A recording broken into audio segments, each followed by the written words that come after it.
Assalamualaikum warahmatullahi wabarakatuh. Bertemu lagi bersama kita tim Megaremania. Kali ini tim Megaremania tidak sedang merak alias mancing belut ataupun sedang mancing sidat, melainkan akan mencoba berbincang-bincang membahas ikan sidat, atau yang lebih jelasnya siklus hidup ikan sidat. Karena sebagian orang belum mengetahui bagaimana sidat dapat berkembang biak. Namun sebelum nonton jangan lupa di like, di komen, serta di subscribe. Langsung saja sebelum pembahasan kita putar dulu intronya. Oke, Megaremania, cus.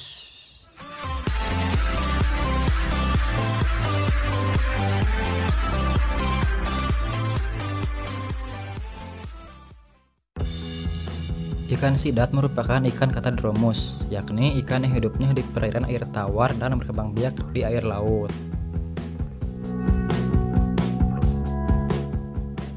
Pola hidup ikan sidat bertolak belakang dengan ikan salmon, atau nama latinnya Salmonidae.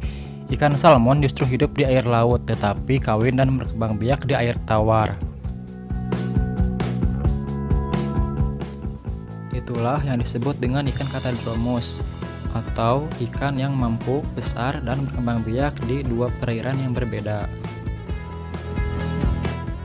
Oke, kita kembali membahas ikan sidat. Di air tawar biasanya ikan sidat banyak ditemukan di sungai, di irigasi, danau, waduk, atau rawa, tetapi berkembang biak di laut. Untuk tahap akhir sidat hidup di air tawar ditandai dengan perubahan warna pada tubuh ikan sidat menjadi warna perak.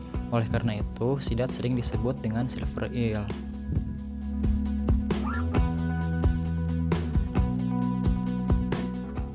Pada masa ruaya, sidat yang berada di danau, waduk, atau rawa akan mencari sungai untuk berimigrasi ke laut. Nah, selama perjalanan ini, sidat tidak makan atau berpuasa, sehingga terjadi perubahan pada tubuh sidat. Sidat menjadi kurus, mata membesar, dan warnanya semakin perak. Pemijahan terjadi pada kedalaman 400-6.000 meter di bawah permukaan laut dengan suhu 16-17 derajat Celcius. Setelah itu, indukan sidat akan mati setelah proses pemijahan. Siklus hidup sidat dimulai dari sidat dewasa yang dikenal dengan silver eel yang memijah di laut dalam. Telur yang dihasilkan sebanyak 3 juta telur per kilogram sidat betinanya.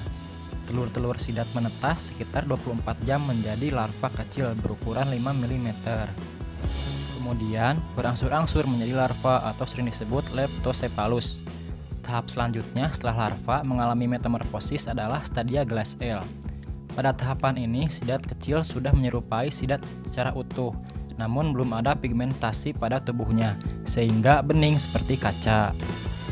Dari sekian juta telur yang menetas, pada tahap glass eel inilah tahapan yang rentan terhadap kelangsungan hidup glass eel.